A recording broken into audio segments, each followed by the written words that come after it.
আক্রান্ত সাংবাদিক, পঞ্চায়েত প্রধানের স্বামীর দাদাগিরি। প্রধানের স্বামী আমার প্রতি চড়াও হয়ে আমাকে তেড়ে আমার মোবাইল কেড়ে নিতে যায় এবং আমাকে মারধর করে। প্রধান আছে, এক্সিকিউটিভ আছে, এদেরকে আন্ডারস্ট্যান্ডিং করে টাকা তুলে নিজে আত্মসাৎ করেছে জনগণের টাকা। যেখানে টয়লেট হওয়ার কথা ছিল, আপনারা গিয়ে দেখতে পারেন সেখানে কোনো টয়লেট নাই। ইসলামপুর থানার ওসিকে ওই পঞ্চায়েত প্রধান এবং তার সাঙ্গপাঙ্গদের তাদের গ্রেপ্তার করে কঠোর ব্যবস্থা নিতে হবে। মুর্শিদাবাদ জেলার রানীনগর 1 নম্বর ব্লকের হিরামপুর গ্রাম পঞ্চায়েতের চাঞ্চল্য। সরকারি টয়লেট নির্মাণের টাকা আত্মসাতের অভিযোগ ঘিরে উত্তেজনা ছড়িয়েছে এলাকা জুড়ে। অভিযোগ, হিরামপুর পঞ্চায়েতের প্রধান সরকারি প্রকল্পের টয়লেট নির্মাণে অনিয়ম করেছেন। বিরোধী সদস্যরা মুখ্যমন্ত্রী সহ একাধিক সরকারি দপ্তরে লিখিতভাবে অভিযোগ জানান প্রধানের বিরুদ্ধে সরকারি অর্থ আত্মসাতের। এই অভিযোগের সত্যতা যাচাই করতে ঘটনাস্থলে পৌঁছান স্থানীয় সংবাদ মাধ্যমের প্রতিনিধি বশির আহমেদ। কিন্তু এরপরই ঘটে চাঞ্চল্যকর ঘটনা। অভিযোগ, পঞ্চায়েত প্রধানের স্বামী আফতাবউদ্দিন সরকার ওরফে সুবের এবং তার কয়েকজন অভিযোগী বশির আহমেদের উপর চড়াও হন। তাকে মারধর করা হয় এবং মোবাইল ফোন ছিনিয়ে নেবার চেষ্টা হয়। কোন ক্রমে প্রাণে বেঁচে ফিরে আসেন সংবাদকর্মী। এই ঘটনায় সাংবাদিক মহলে তীব্র ক্ষোভ ছড়িয়েছে। প্রশ্ন উঠছে, দুর্নীতির সত্যতা প্রকাশ করতে গেলেই কি আক্রান্ত হতে হবে সংবাদকর্মীদের? মুর্শিদাবাদ ডিজিটাল মিডিয়া ফেডারেশনের পক্ষ থেকে ঘটনার তীব্র নিন্দা জানানো হয়েছে। সঙ্গে অভিযুক্তদের অবিলম্বে গ্রেপ্তার করে কঠোর পদক্ষেপ নেবার দাবি জানানো হয়েছে পুলিশ প্রশাসনের কাছে।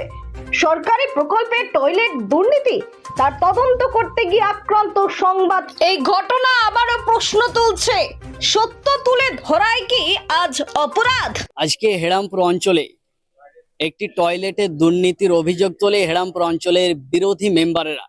তারা লিখিতভাবে ডিএম মুখ্যমন্ত্রীর কাছে লিখিত অভিযোগ করে সেই অভিযোগের ভিত্তিতে আমি প্রধানের কাছে বাইট নিতে যাই। প্রধানের স্বামী আমার প্রতি চড়াও হয়ে আমাকে তেড়ে আমার মোবাইল কেড়ে নিতে যায় এবং আমাকে মারধর করে, প্রাণনাশের হুমকি দেয়।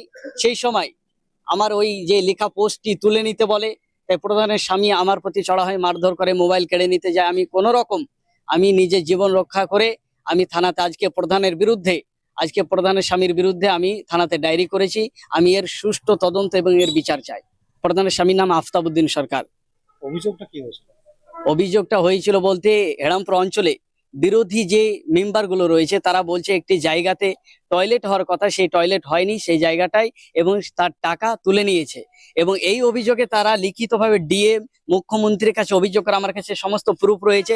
এই প্রুফের ভিত্তিতে আমি সেই খবর করি এবং প্রধানের কাছে, আমি খবরটা এখনো পাবলিক করিনি, প্রধানের কাছে বাইট নিতে যায়। কারণ দুপক্ষের মন্তব্য ছাড়া কোনো ভিডিও নিউজ হয় না। সেজন্য আমি প্রধানের কাছে বাইট নিতে গেলে প্রধানের স্বামী আফতাবউদ্দিন সরকার আমার প্রতি চড়াও হয় এবং আমার মোবাইল কেড়ে নিতে যায়, আমাকে প্রাণনাশের হুমকি দেয় এবং মারধর করে। তারই ভিত্তিতে আজকে আমি ইসলামপুর থানায় সে প্রধানের স্বামী আফতাবউদ্দিন সরকারের বিরুদ্ধে ইসলামপুর থানায় আমি ডায়েরি করেছি। আমি এর সঠিক তদন্ত এবং সঠিক বিচার চাই। আমার নাম বশির আহমেদ। আমি টাকা পঞ্চায়েতের প্রধান তুলে নিয়েছে। ও ব্যক্তিগত যে তৃণমূল কংগ্রেসের প্রধান আছে, তারা এনএস আছে, প্রধান আছে, এক্সিকিউটিভ আছে, এদেরকে আন্ডারস্ট্যান্ডিং করে টাকা তুলে নিজে আত্মসাৎ করেছে জনগণের টাকা। যেখানে টয়লেট হওয়ার কথা ছিল, আপনারা গিয়ে দেখতে পারেন সেখানে কোনো টয়লেট নাই। আজ পর্যন্ত 2023-24 এটা টেন্ডার ছিল, 2023-24 থেকে এটা 25 সাল, এখনও কোনো টেন্ডার হয়নি, অথচ টাকাটা আমাদের বিলটা উঠে গেছে। এদের আমাদের কাছে তথ্য প্রমাণ সব কিছুই আছে। অবশ্যই আমাদের কাছে প্রমাণ আছে, বিল উঠে গেছে। তাহলে জনগণের কাজ, জনগণকে আমাদের ওই জায়গায় বুঝিয়ে দেওয়ার কথা, অথচ জনগণের কাজ হয়নি, বিলটা উঠে গেছে। তাহলে টাকাটা কে খাবে? প্রধান নিঃসন্দেহে খেয়ে নিয়েছে। এর জন্য আমরা যেখানে যেখানে যাওয়ার দরকার সেখানে গিয়েছি, আরও যেখানে যাওয়ার দরকার সেখানে যাব। এর সঠিক বিচার চাই আমরা। আমার নাম রফিকুল ইসলাম, হেরামপুর পঞ্চায়েতের বিরোধী দলনেতা। বশির আহমদ সে লোকাল একজন সাংবাদিক, আর সে সাংবাদিকতা করতে গিয়ে আক্রমণ হলো। এটা একটা নিন্দনীয় ঘটনা। তার কারণে এই সাংবাদিকরা আছে বলে পলিটিক্যাল যারা লিডার তারা কিন্তু এই আমাদের থেকেই নিউজ করে, তারা কিন্তু বিভিন্ন রকম তাদের বক্তব্য জানায় এবং সেটা এলাকার মানুষ কিন্তু জানতে পারে। একটা পঞ্চায়েত প্রধানের স্বামী, তার সাহস কি করা হয় যে একটা সাংবাদিকের গায়ে হাত দেওয়া? তাই মুর্শিদাবাদ ডিজিটাল মিডিয়া ফেডারেশনের 115 জন সদস্য যারা আছি, আমরা কিন্তু ভবিষ্যতে ইসলামপুর থানার ওসি যদি কোনো রকম ব্যবস্থা না হয়, পরবর্তীকালে কিন্তু আমরা ওই থানাতে গিয়ে বসে পড়বো। ওখানকার ওসিকে কিন্তু তার উত্তর দিতে হবে কেন ব্যবস্থা নেওয়া হলো না। আমরা ডিজিটাল মিডিয়া ফেডারেশন এখন শুধুমাত্র এই মুর্শিদাবাদ না, গোটা পশ্চিমবঙ্গের মধ্যে সবচেয়ে বড় সাংবাদিকদের সংগঠন। আর সেই ডিজিটাল মিডিয়া ফেডারেশনের মধ্যে মুর্শিদাবাদও আমাদের সব থেকে বড় সংগঠন। আর তার গায়ে যদি কেউ মনে করে আঁচড় দেব, তার ব্যবস্থা কিন্তু আমরাও নিতে পারি। তার কারণ গণতন্ত্রের চতুর্থ স্তম্ভ মিডিয়া আজকে ছোট বড় হয়তো কেউ ভাবছে, কিন্তু আমরা মোটেই না।